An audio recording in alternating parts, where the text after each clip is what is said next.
Hello students, आज दे अपने lecture का टॉपिक है nature of light and electromagnetic radiations. Electromagnetic radiations ਨੂੰ EM रेडिएशंस भी कह दिता जाता है। सूरज तो आने वाली ਜਿਹੜੀ ਲਾਈਟ ਹੈ ਜਾਂ ਜਿਹੜੀ ਰੇਡੀਏਸ਼ਨਸ ਸਪੇਸ ਦੇ ਵਿੱਚ ਟਰੈਵਲ ਕਰਦੀਆਂ ਉਹਨਾਂ ਨੂੰ ਕਿਹਾ ਜਾਂਦਾ ਹੈ ਇਲੈਕਟ੍ਰੋਮੈਗਨੈਟਿਕ ਰੇਡੀਏਸ਼ਨ। आम तौर ते समझण वास्ते आपां लेमैन लैंग्वेज च कह सकते हैं, पर जे आपां पेपर च डिफाइन करना है तो डेफिनेशन होएगी electromagnetic radiation the, the radiations which have electric field and magnetic field perpendicular to each other and also perpendicular to direction of propagation। इनका मतलब ये होया कि जे इस दिशा च इलेक्ट्रोमैग्नेटिक रेडिएशन इस एक्सिस ते मूव कर रही है ਤਾਂ ਇਲੈਕਟ੍ਰਿਕ ਫੀਲਡ ਇਸ ਦੇ ਪਰਪੈਂਡੀਕੁਲਰ ਹੋਏਗਾ ਔਰ ਮੈਗਨੈਟਿਕ ਫੀਲਡ ਇਹਨਾਂ ਦੋਨਾਂ ਦੇ ਹੀ ਪਰਪੈਂਡੀਕੁਲਰ ਹੋਏਗਾ। ਇਸ ਚੀਜ਼ ਨੂੰ ਜੇ ਆਪਾਂ ਸਮਝਣਾ ਹੈ ਤਾਂ ਆਪਾਂ ਕਿਸੇ ਵੀ ਕਿਊਬੋਇਡ ਦਾ ਕਾਰਨਰ ਲੈ ਕੇ ਸਮਝ ਸਕਦੇ ਹਾਂ। ਆ ਜਿਹੜੀ ਐਕਸਿਸ ਹੈ ਤੇ ਆ ਐਕਸਿਸ ਹੈ ਇਹ ਇੱਕ ਦੂਸਰੇ ਦੇ ਪਰਪੈਂਡੀਕੁਲਰ ਹੈ ਲਾਈਕ ਦਿਸ, ਔਰ ਆ ਵਾਲੀ ਜਿਹੜੀ ਐਕਸਿਸ ਹੈ ਉਹ ਇਹਨਾਂ ਦੋਨਾਂ ਐਕਸਿਸ ਦੇ ਹੀ if you can see आ दो एक्सिस दे परपेंडिकुलर आ वाली एक्सिस। सो ये तीनों एक्सिस इस पॉइंट ते एक दूसरे दे परपेंडिकुलर है। सो जे एक डायरेक्शन दे विच इलेक्ट्रिक फील्ड है, दूसरे दे विच मैग्नेटिक फील्ड है, तां इधरले पासे वेव ट्रैवल कर रही है। सो तीन चीजां एक दूजे दे परपेंडिकुलर होंदियां। किहड़ियां-किहड़ियां? Electric field, magnetic field, they are perpendicular to the direction of propagation of wave। जिधर radiation जा रही है उनदे भी perpendicular होंदे हैं। So एक डायग्राम ਆਪਾਂ draw करके देखते हैं, इनू समझना better हो जाएगा उस डायग्राम दे थ्रू। इस डायग्राम दे विच electromagnetic wave इस डायरेक्शन च मूव कर रही है x एक्सिस वाल। As you can see, y axis वाल जा रहा है रेड कलर की जी लाइन शो की हुई है इलेक्ट्रिक फील्ड, और z एक्सिस दे पैरेलल जा रही है मैग्नेटिक फील्ड। सो x एक्सिस, y एक्सिस और z एक्सिस तीनों एक पॉइंट ते एक दूसरे दे परपेंडिकुलर है। सो इन्हां नूं कहा जाता है electromagnetic waves. The waves in which electric field red line, magnetic field blue line, they are perpendicular to the direction of propagation of electromagnetic wave। ਜਦੋਂ ਤੁਸੀਂ ਆਪਣੀ ਬੁੱਕ ਦੇ ਉੱਤੇ ਨੋਟਬੁੱਕ ਉੱਪਰ ਡਾਇਗਰਾਮ ਡਰਾ ਕਰਨਾ ਹੈ ਤਾਂ ਤੁਸੀਂ ਪਹਿਲਾਂ ਇਹ ਦੋ ਐਕਸਿਸ ਡਰਾ ਕਰੋਗੇ। ਇੱਥੇ ਲਿਖੋਗੇ ਡਾਇਰੈਕਸ਼ਨ ਆਫ ਪ੍ਰੋਪੇਗੇਸ਼ਨ, ਮਤਲਬ ਵੇਵ ਇਸ ਡਾਇਰੈਕਸ਼ਨ ਦੇ ਵਿੱਚ ਮੂਵ ਕਰ ਰਹੀ ਹੈ। ਇਲੈਕਟ੍ਰੋਮੈਗਨੈਟਿਕ ਰੇਡੀਏਸ਼ਨ ਦੀ ਇਹ मूव करन दी डायरेक्शन है। एक पेन दे नाल, किसी भी एक कलर दे पेन दे नाल तुसी परपेंडिकुलर एक वेव टाइप मोशन शो कर दोगे ते उस दे परपेंडिकुलर ही तुसी दूसरी, बट इहदे लई तुसी किसी होर कलर दा पेन इस्तेमाल करना है। और जे तुसी ये समझना चाहते हो तां क्यूबॉइड दे अलावा जिहड़े अपने किसी भी कमरे दी छत दा एक कोना देखोगे तां उत्थे भी तुसी तीन परपेंडिकुलर एक पॉइंट ते, यानी x एक्सिस, y एक्सिस और z एक्सिस एक पॉइंट ते तुसी देख सकोगे, समझ सकोगे। ओके, हुण अपना जिहड़ा पॉइंट आपां करना है that is characteristics of wave motion. Wave motion दे किहड़े-किहड़े करैक्टरिस्टिक्स हुंदे हैं? 5 करैक्टरिस्टिक्स हुंदे हैं जो आपां पढ़ने हैं। First is wavelength, second is frequency, third is velocity, fourth is amplitude and fifth is wave number. एक करैक्टरिस्टिक्स का मतलब की हुंदा है? करैक्टरिस्टिक्स का मतलब हुंदा है जिवें जे तुहानू डिस्क्राइब करना होवे, क्लास दे विच कोई पर्टिकुलर स्टूडेंट है तां आपां उहदे लई roll number, name, mother's name, father's name, ये उहदे करैक्टरिस्टिक्स हो गए। या उहदी कोई स्पैशल अचीवमेंट, जिस तरह पिछले साल जिहड़ा बच्चा फर्स्ट आया सी, उसे तरीके नाल वेव मोशन नू जदों आपां करैक्टराइज करना है, एक वेव नू दूजी वेव नालों डिफरेंशिएट करना है, तां आपां उहदे कुछ पैरामीटर्स दसांगे। ਵੀ ਇਹਦੀ ਵੇਵਲੈਂਥ ਕਿੰਨੀ ਹੈ, ਇਹਦੀ ਫ੍ਰੀਕੁਐਂਸੀ ਕਿੰਨੀ ਹੈ, ਇਹਦੀ ਵੈਲੋਸਿਟੀ ਕਿੰਨੀ ਹੈ, ਐਂਪਲੀਟਿਊਡ ਕਿੰਨਾ ਹੈ, ਵੇਵ ਨੰਬਰ ਕਿੰਨਾ ਹੈ। ਸੋ ਆਪਾਂ ਪਹਿਲਾਂ ਇਹਨਾਂ ਦੀਆਂ ਡੈਫੀਨੇਸ਼ਨਸ ਸਮਝਦੇ ਹਾਂ, ਇਹਨਾਂ ਦੇ ਯੂਨਿਟਸ ਕੀ ਹੈ, ਫਾਰਮੂਲੇ ਕੀ ਹੈ। ਸਭ ਤੋਂ ਪਹਿਲਾਂ ਹੈ ਵੇਵਲੈਂਥ। ਵੇਵਲੈਂਥ ਨੂੰ ਗ੍ਰੀਕ ਅਲਫਾਬੈਟ ਲੈਮਡਾ ਦੇ ਨਾਲ ਆਪਾਂ ਸ਼ਾਰਟ ਫਾਰਮ ਚ ਰਿਪਰੈਜ਼ੈਂਟ ਕਰਦੇ ਹਾਂ। ਵੇਵਲੈਂਥ ਕੀ ਹੁੰਦੀ ਹੈ, ਕੋਈ ਵੀ ਦੋ ਐਡਜੈਸੈਂਟ ਮੀਨਸ ਨੈਕਸਟ, ਨਾਲ ਦੀ, ਕ੍ਰੈਸਟ ਜਾਂ ਟਰਫ, ਉਹਨਾਂ ਦੇ ਵਿਚਕਾਰ ਦਾ ਡਿਸਟੈਂਸ।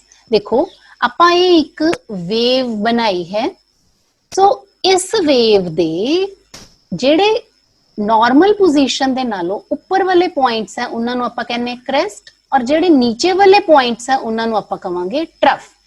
ਤੇ ਦੋ ਕੰਜ਼ੈਕਟਿਵ ਕ੍ਰੈਸਟ ਜਾਂ ਦੋ ਕੰਜ਼ੈਕਟਿਵ ਟਰਫਸ ਦੇ ਵਿਚਕਾਰ ਦੀ ਦੂਰੀ, ਉਹਨੂੰ ਆਪਾਂ ਕਹਿੰਦੇ ਆ ਵੇਵਲੈਂਥ। ਸੋ ਇੱਥੇ ਦਿਖਾਇਆ ਗਿਆ ਹੈ ਇਸ ਪੁਆਇੰਟ ਤੋਂ ਲੈ ਕੇ ਇਸ ਪੁਆਇੰਟ ਤੱਕ।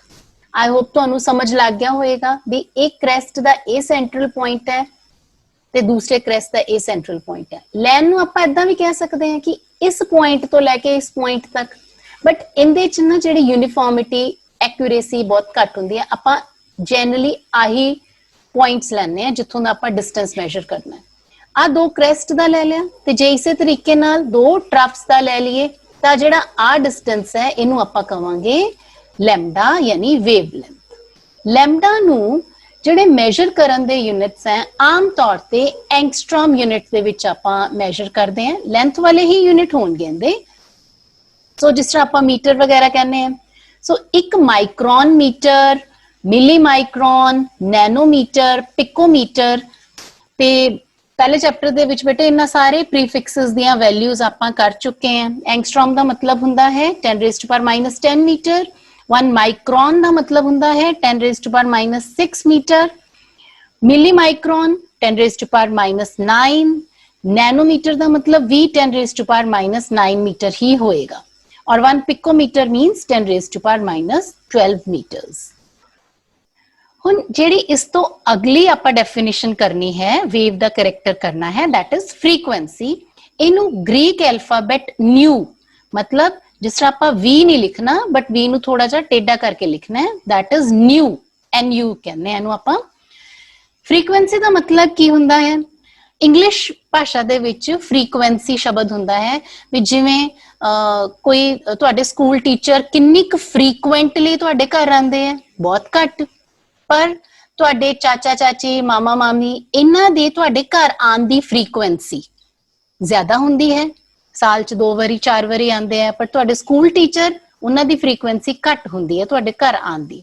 ਸੋ ਕਿੰਨੇ ਕੁ ਵਾਰੀ ਕੋਈ ਆਂਦਾ ਹੈ ਉਹਨੂੰ ਆਪਾਂ ਇੰਗਲਿਸ਼ ਭਾਸ਼ਾ ਦੇ ਵਿੱਚ ਫ੍ਰੀਕੁਐਂਸੀ ਕਹਿ ਦਿੰਦੇ ਆ। ਜਦੋਂ ਆਪਣੀ ਇਹ ਫ੍ਰੀਕੁਐਂਸੀ ਦੀ ਡੈਫੀਨੇਸ਼ਨ ਸਾਇੰਸ ਦੇ ਵਿੱਚ ਪੁੱਛੀ ਜਾਂਦੀ ਹੈ ਤਾਂ ਉਹਦਾ ਮਤਲਬ ਹੁੰਦਾ ਹੈ ਕਿ ਕਿਸੇ ਇੱਕ ਪੁਆਇੰਟ ਦੇ ਵਿੱਚੋਂ 1 ਸੈਕਿੰਡ ਚ ਕਿੰਨੀਆਂ ਨੰਬਰ ਆਫ ਵੇਵਸ ਨਿਕਲ ਰਹੀਆਂ, ਉਹਨੂੰ ਅਸੀਂ ਕਵਾਂਗੇ ਫ੍ਰੀਕੁਐਂਸੀ। ਹੁਣ ਸਪੋਜ਼ ਇੱਕ ਪੁਆਇੰਟ ਚੋਂ ਕਿੰਨੀਆਂ ਵੇਵਸ ਨਿਕਲ ਰਹੀਆਂ, that is the frequency. It is measured in per second। ਤੇ ਇਹਨੂੰ ਆਪਾਂ ਪਪੂਲਰ ਯੂਨਿਟ ਜਿਹੜੇ ਹੈਗੇ ਆ ਹਰਟਸ, ਸਾਇੰਟਿਸਟ ਹਰਟਸ ਦੇ ਨਾਮ ਤੇ ਫ੍ਰੀਕੁਐਂਸੀ ਦੇ ਯੂਨਿਟਸ ਹਰਟਸ ਰੱਖੇ ਗਏ ਸੀ। ਹਰਟਸ, 1 ਹਰਟਸ ਦਾ ਮਤਲਬ ਹੈ 1 ਸਾਈਕਲ ਪਰ ਸੈਕਿੰਡ। ਨੈਕਸਟ ਡੈਫੀਨੇਸ਼ਨ ਜੋ ਆਪਾਂ ਕਰਨੀ ਹੈ that is velocity। ਇਹਨੂੰ c ਦੇ ਨਾਲ ਰਿਪਰੈਜ਼ੈਂਟ ਕੀਤਾ ਜਾਂਦਾ ਹੈ। ਵੈਲੋਸਿਟੀ ਦਾ ਮਤਲਬ ਇਹ ਹੁੰਦਾ ਹੈ ਕਿ ਕਿੰਨਾ ਡਿਸਟੈਂਸ ਕਿਸੇ ਵੇਵ ਨੇ ਟਰੈਵਲ ਕੀਤਾ 1 ਸੈਕਿੰਡ ਦੇ ਵਿੱਚ। ਸੋ ਉਹਨੂੰ ਆਪਾਂ ਕਹਿੰਦੇ ਆ velocity of wave. Distance upon time ਹੀ ਹੋਏਗਾ। ਸੋ ਇਹਦੇ ਯੂਨਿਟਸ ਵੀ ਮੀਟਰ ਅਪਨ ਸੈਕਿੰਡ ਯਾਨੀ ਕਿ ਮੀਟਰ ਪਰ ਸੈਕਿੰਡ ਹੋਣਗੇ। ਨੈਕਸਟ ਡੈਫੀਨੇਸ਼ਨ ਹੈ ਐਂਪਲੀਟਿਊਡ, ਜਿਹਨੂੰ A ਨਾਲ ਡੈਜ਼ਿਗਨੇਟ ਕਰਦੇ ਹਾਂ। ਐਂਪਲੀਟਿਊਡ ਹੁੰਦਾ ਹੈ ਕਿਸੇ ਕ੍ਰੈਸਟ ਦੀ ਉਚਾਈ ਜਾਂ ਕਿਸੇ ਟਰਫ ਦੀ ਗਹਿਰਾਈ। ਦੇਖੋ ਹੁਣ ਇੱਥੇ ਮੈਂ 3 ਵੇਵਸ ਡਰਾ ਕਰਕੇ ਦਿਖਾਈਆਂ A, B, C। A wave ਦੇ ਵਿੱਚ ਦਿਸਿੰਗ, B ਦੇ ਵਿੱਚ ਔਰ C ਦੇ ਵਿੱਚ। ਤੁਸੀਂ ਤਿੰਨਾਂ ਚੋਂ ਦੱਸ ਸਕਦੇ ਹੋ ਨਾ ਦੇਖ ਕੇ ਵੀ ਕਿਹਦੇ ਚ ਐਂਪਲੀਟਿਊਡ ਸਭ ਤੋਂ ਜ਼ਿਆਦਾ ਹੈ? Yes, amplitude is maximum in case of B and it is least in case of C। A the amplitude B ਨਾਲੋਂ ਘੱਟ ਹੈ ਤੇ C ਨਾਲੋਂ ਜ਼ਿਆਦਾ ਹੈ।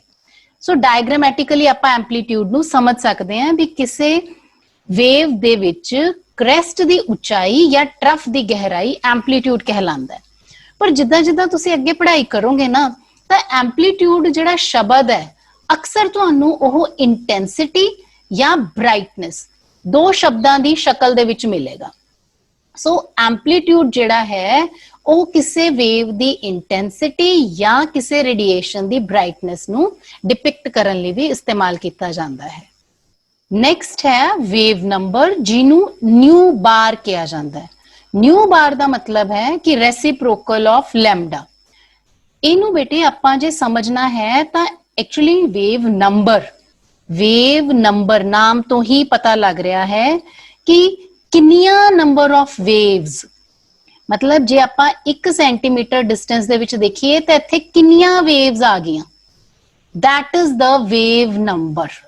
So wave number is inverse of wavelength और in the units, क्योंकि wavelength ਦੇ unit मीटर सेंटीमीटर ਹੁੰਦੇ ਹੈ, length ਦੇ unit ਹੁੰਦੇ ਹੈ, so wave number ਦੇ ਹੋਣਗੇ length inverse, ਆਮ ਤੌਰ ਤੇ ਹੁੰਦੀ ਹੈ ਇਹ ਸੈਂਟੀਮੀਟਰ ਇਨਵਰਸ।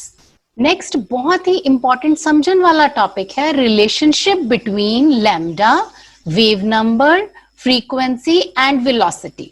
ਦੇਖੋ ਹੁਣ ਆਪਾਂ ਨੂੰ ਪਤਾ ਹੈ ਕਿ velocity is equal to distance upon time. So ਮੈਂ ਡਿਸਟੈਂਸ ਅਪਨ ਟਾਈਮ ਨੂੰ ਇਸ ਤਰੀਕੇ ਨਾਲ ਲਿਖ ਸਕਦੀ ਹਾਂ। ਇਸ ਚੀਜ਼ ਨੂੰ ਕੀ ਕਿਹਾ ਜਾਂਦਾ ਹੈ? 1 ਅਪਨ ਟਾਈਮ ਨੂੰ ਫ੍ਰੀਕੁਐਂਸੀ, ਵੈਲੋਸਿਟੀ ਨੂੰ ਆਪਾਂ c ਨਾਲ ਰਿਪਰੈਜ਼ੈਂਟ ਕਰਦੇ ਹਾਂ ਔਰ ਡਿਸਟੈਂਸ ਕੀ ਹੈ ਵੇਵ ਦੇ ਵਿੱਚ? ਵੇਵ ਲੈਂਥ, ਇਹਨੂੰ ਆਪਾਂ ਕਹਿੰਦੇ ਹਾਂ ਫ੍ਰੀਕੁਐਂਸੀ ਨਿਊ।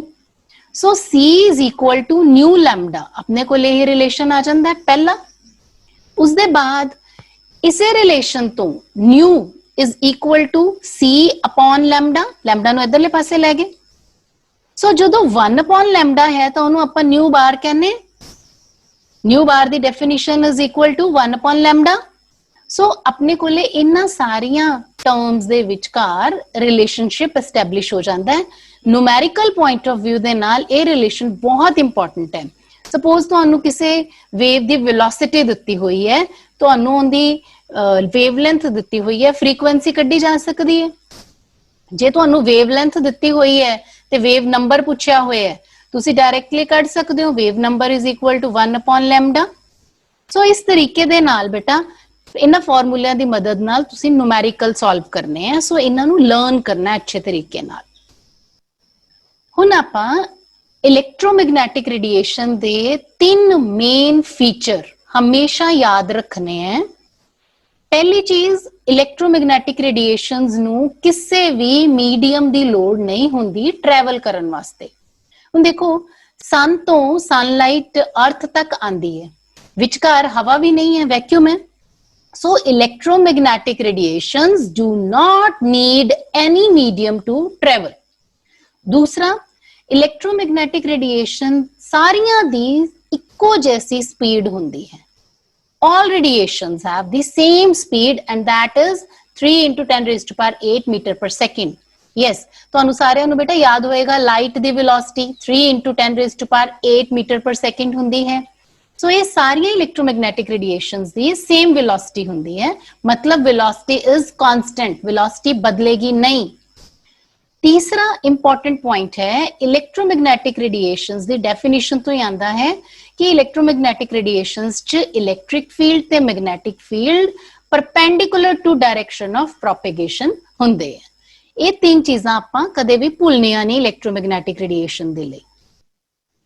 ਇਲੈਕਟ੍ਰੋਮੈਗਨੈਟਿਕ ਰੇਡੀਏਸ਼ਨਸ ਕਾਫੀ ਤਰ੍ਹਾਂ ਦੀਆਂ ਹੁੰਦੀਆਂ। ਜੇ ਆਪਾਂ ਸਨਲਾਈਟ ਹੀ ਸੋਚਦੇ ਹਾਂ ਤਾਂ ਸਨਲਾਈਟ 'ਚ ਵੀ ਕਾਫੀ ਜ਼ਿਆਦਾ ਇਲੈਕਟ੍ਰੋਮੈਗਨੈਟਿਕ ਰੇਡੀਏਸ਼ਨਸ ਹੁੰਦੀਆਂ, ਜਿਨ੍ਹਾਂ ਦੇ ਵਿੱਚ ਆਪਾਂ ਮੇਨਲੀ ਜਿਹੜੀਆਂ ਸਟੱਡੀ ਕਰਦੇ ਹਾਂ, ਸਭ ਤੋਂ ਪਹਿਲਾਂ ਆਉਂਦੀਆਂ cosmic rays, gamma rays, X rays, ultraviolet rays, visible rays, infrared radiation, microwaves, FM far micro rays, then AM, then long radio waves. बेटा ये सारियां रेडियो वेव्स हैं। सो तुसी एक इन्हां दे नाम याद करने हैं, प्लस आपां इन्हां नूं जे इन्हां दियां फ्रीक्वेंसीज और वेवलेंथ्स दे अकॉर्डिंगली जे एक अरेंजमेंट करते हैं तो अपने को एक पैटर्न आ जाता है। उस पैटर्न ਨੂੰ ਆਪਾਂ ਕਹਿੰਦੇ हैं इलेक्ट्रोमैग्नेटिक स्पेक्ट्रम। सो जो ਤੁਹਾਡੇ सामने ड्रॉ किया गया है ये की है? This is arrangement of all the electromagnetic radiations in their increasing wavelengths or in their decreasing frequencies. So a definition कदे नहीं भूलनी तुसी। What is electromagnetic spectrum? The arrangement of all the electromagnetic radiations in their increasing order of wavelength or decreasing order of their frequencies. ਹੁਣ ਇੱਥੇ visible reason ਜਿਹੜਾ ਹੈ ਉਹ ਤੁਸੀਂ ਸਾਰਿਆਂ ਨੂੰ ਅੱਛੀ ਤਰ੍ਹਾਂ ਪਤਾ ਹੈ, ਛੋਟੀਆਂ ਕਲਾਸਿਸ ਤੋਂ ਹੀ ਕਰਦੇ ਆ ਰਹੇ ਹੋ, ਵਿਬ ਗਿਓਰ ਦੇ ਨਾਮ ਤੇ। Violet, indigo, blue, green, yellow, orange, red. ਤੁਹਾਡੇ ਲਈ +1 ਚ ਆ ਕੇ ਨਵਾਂ ਕੀ ਹੈ ਕਿ ਤੁਸੀਂ ਹੁਣ ਇਹਨਾਂ ਦੀਆਂ ਵੇਵਲੈਂਥਸ ਔਰ ਇਹਨਾਂ ਦੀਆਂ ਫ੍ਰੀਕੁਐਂਸੀਜ਼ ਨੂੰ ਕੈਲਕੂਲੇਟ ਵੀ ਕਰ ਸਕਦੇ ਹੋ, ਜਾਣਦੇ ਵੀ ਹੋ। ਇਹ ਤੁਹਾਡੇ ਲਈ ਕੁਝ ਨਵੀਆਂ ਚੀਜ਼ਾਂ ਹੋਣਗੀਆਂ। ਹੁਣ ਤੁਸੀਂ ਦੇਖ ਸਕਦੇ ਹੋ ਜਿਹੜੀਆਂ रेडियो वेव्स हैं उन्हां दियां वेवलेंथ्स 10⁸ मीटर दी फॉर्म च कह रही हैं बेटा मैं, और ਜਿਹੜੀਆਂ गामा रेडिएशंस हैं वो किस रेंज दी हैं? 10⁻⁻14 मीटर। सो ਜਿਹੜੀਆਂ रेडिएशंस हैं, वेवलेंथ्स हैं, उन्हां दी वाइड रेंज, कहने का मतलब ये है कि ਜਿਹੜੀ सनलाइट तो रेडिएशन आ रही है उनदे च कुछ वेव्स ऐसियां होंगियां जिन्हां दी वेवलेंथ बहुत ज्यादा है, कुछ ऐसियां होंगियां जिन्हां दी वेवलेंथ घट है। ਜਦੋਂ ਵੀ ਆਪਾਂ ਇਲੈਕਟ੍ਰੋਮੈਗਨੈਟਿਕ ਰੇਡੀਏਸ਼ਨ ਕਹਿੰਦੇ ਆ ਜਾਂ ਤਾਂ ਆਪਾਂ ਕਿਸੇ ਪਾਰਟਿਕੂਲਰ ਰੇਡੀਏਸ਼ਨ ਦਾ ਨਾਮ ਲਵਾਂਗੇ, ਪਰ ਜੇ ਆਪਾਂ ਕਹਿੰਦੇ ਨਾ ਸਨਲਾਈਟ ਤਾਂ ਉਹਦਾ ਮਤਲਬ ਇਹ ਹੈ ਕਿ ਉਹਦੇ 'ਚ ਇਹ ਸਾਰੀਆਂ ਰੇਡੀਏਸ਼ਨਸ ਹੈ। ਠੀਕ ਹੈ, ਆਪਾਂ ਨੂੰ ਜਿਹੜੇ ਆਪਣੀ ਆਈ ਜਿਹੜੀਆਂ ਵੇਵਲੈਂਥਸ ਨੂੰ ਦੇਖ ਸਕਦੀ ਹੈ, that is this visible spectrum ਜਿਹਨੂੰ ਆਪਾਂ ਕਹਿੰਦੇ ਆ ਵਿਬਗਿਓਰ। अपनी अख की जिहड़ी देखण दी शक्ति है कलर्स नू वो सिर्फ वायलेट तो लेके रेड तक दी है। सो इस इलेक्ट्रोमैग्नेटिक स्पेक्ट्रम नू बाय हार्ट लर्न करना है तुसी। हुण जदों आपां नू फ्रीक्वेंसी, वेवलेंथ, वेलोसिटी इन्हां सारियां दे रिलेशनशिप्स पता है तां आपां कुछ एनसीईआरटी दे विच न्यूमेरिकल प्रैक्टिस करदे हां। पहला न्यूमेरिकल है कि yellow light emitted from sodium lamp has a wavelength of 580 nanometer. Calculate the frequency and wave number of this light. ਹੁਣ ਆਪਾਂ ਨੂੰ ਕੀ ਦਿੱਤਾ ਹੋਇਆ ਹੈ ਇੱਥੇ? wavelength. wavelength ਕਿੰਨੀ ਦਿੱਤੀ ਹੋਈ ਹੈ? 580 nanometer. So wavelength is equal to 580 nanometer. nanometer ਨੂੰ ਆਪਾਂ meters ਚ change करना है ਤਾਂ multiply by 10⁻⁻9 ਕਰਾਂਗੇ।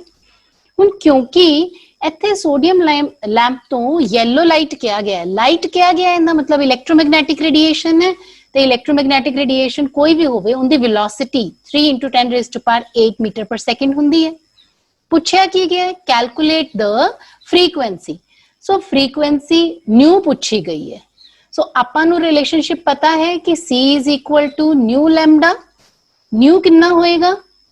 New will be equal to C/λ। C कितना है अपना? 3 × 10⁸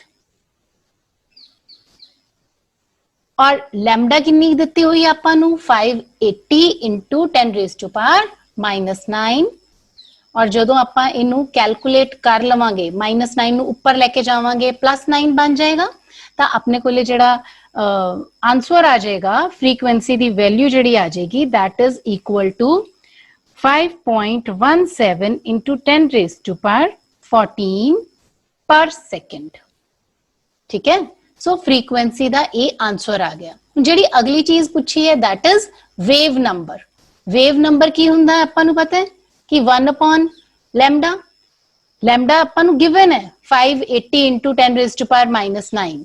जे आपां इत्थे 1/580 × 10⁻⁻9 करते हैं तो अपने कोले वेव नंबर दी वैल्यू कितनी आ जाएगी? आंसर कितना आ जाएगा? 1.72 × 10⁻6 पर मीटर, क्योंकि आपां इत्थे मीटर्स च ले रहे हैं। 1/मीटर मतलब पर मीटर आ जाएगा अपने कोले इत्थे। ठीक है, नेक्स्ट क्वेश्चन जिहड़ा आपां करना है दैट इज क्वेश्चन नंबर 2। ये भी एनसीईआरटी दे विचों ही है। The Vividh Bharati station of All India Radio New Delhi broadcast on a frequency of 1368 kilohertz. calculate wavelength of EM radiation emitted by transmitter. ਹੁਣ ਧਿਆਨ ਨਾਲ ਸੋਚੋ, ਆਪਾਂ ਨੂੰ ਇੱਥੇ ਕੀ ਦਿੱਤਾ ਹੋਇਆ? ਫ੍ਰੀਕੁਐਂਸੀ ਕਿਲੋ ਹਰਟਸ ਹੈ, ਆਪਾਂ ਇਹਦੇ ਹਰਟਸ ਬਣਾ ਲਾਂਗੇ, ਮਲਟੀਪਲਾਈਡ ਬਾय 10⁻³ ਕਰਾਂਗੇ, ਠੀਕ ਹੈ। ਤੇ ਕਿਉਂਕਿ ਇਹ ਇਲੈਕਟ੍ਰੋਮੈਗਨੈਟਿਕ ਰੇਡੀਏਸ਼ਨ ਹੈ, ਇਸ ਕਰਕੇ ਇਹਦੀ ਵੈਲੋਸਿਟੀ ਕਿੰਨੀ ਹੋਏਗੀ? 3 × 10⁻⁸ ਮੀਟਰ ਪਰ ਸੈਕਿੰਡ। ਹੁਣ ਆਪਣੇ ਕੋਲੇ ਫ੍ਰੀਕੁਐਂਸੀ ਹੈਗੀ ਹੈ, ਵੈਲੋਸਿਟੀ ਹੈ, ਕੱਢਣਾ ਕੀ ਹੈ? ਵੇਵਲੈਂਥ।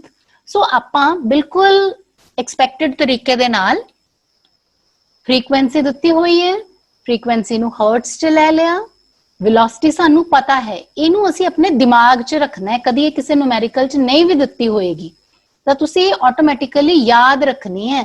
ਕਿਸੇ ਤਰੰਗ ਦੀ ਲੰਬਾਈ ਕਿਸੇ ਤਰੰਗ ਦੀ ਜਿਹੜੀ ਵੈਲੋਸਿਟੀ ਹੈ ਉਹਨੂੰ ਆਪਾਂ ਕਹਿੰਦੇ ਆ 3 × 10⁸ ਮੀਟਰ ਪਰ ਸੈਕਿੰਡ। ਇਲੈਕਟ੍ਰੋਮੈਗਨੈਟਿਕ ਤਰੰਗਾਂ ਦੀ ਗੱਲ ਹੋ ਰਹੀ ਹੈ ਇੱਥੇ। ਸੋ ਵੇਵਲੈਂਥ ਪੁੱਛੀ ਹੈ, ਫਾਰਮੂਲੇ 'ਚ ਵੈਲਿਊ ਪੁੱਟ ਕਰਾਂਗੇ ਤੇ ਇੱਥੇ ਵੈਲਿਊਜ਼ ਜਦੋਂ C/μ ਆਉਂਦਾ ਹੈ, C ਕਿੰਨੀ ਹੈ ਆਪਣੇ ਕੋਲੇ? 3 × 10⁸ ਮੀਟਰ ਪਰ ਸੈਕਿੰਡ, ਔਰ μ ਕਿੰਨਾ ਹੈ? 1368 × 10⁻³ ਪਰ ਸੈਕਿੰਡ ਹੈ। तो अपने को लैम्डा जिन्नी भी आएगी वो मीटर्स च उनका आंसर आएगा, ठीक है। So lambda will be in metres. इनू तुसी अपने आप सॉल्व करोगे। नेक्स्ट क्वेश्चन है question number 3, calculate the wavelength frequency wave number of a light wave. तीन चीजा करनी है, वेवलेंथ, फ्रीक्वेंसी ते वेव नंबर। ऐसी लाइट वेव दी जिंदा टाइम पीरियड दिता होया, कितना दिता होया? 2 × 10⁻⁻10 सेकेंड। ओके, हुण बेटा ये सवाल ना तुसी आप अपना दिमाग लगाओ। किस तरह? देखो, टाइम पीरियड आपां नूं पता है, फ्रीक्वेंसी डेफिनेशन तो सानू पता है कि 1/टाइम हुंदा है। जदों असी इनू इत्थे वैल्यू पुट करांगे तां साडे कोले फ्रीक्वेंसी आ जाएगी, ठीक है। जदों फ्रीक्वेंसी आ गई, C सानू पता है 3 × 10⁸ मीटर पर सेकेंड हुंदी है, C पता है, न्यू पता है, ठीक है। So what we can do, C = nu lambda. इत्थों दी जे सानू आ दो चीज़ां पता है, लैम्डा निकले आएगा, ठीक है। जो लैम्डा निकले आया तो वेव नंबर तुसी किस तरह कैलकुलेट करोगे? वेव नंबर इज 1/लैम्डा। जो लैम्डा निकले आया तो वेव नंबर भी निकले आएगा। ये न्यूमेरिकल नू बेटा तुसी अपने आप का ट्राई करना है ते इन्हां दे आंसर्स NCERT दे विच भी दिते हुए हैं, फाइनल जो आंसर आएगा।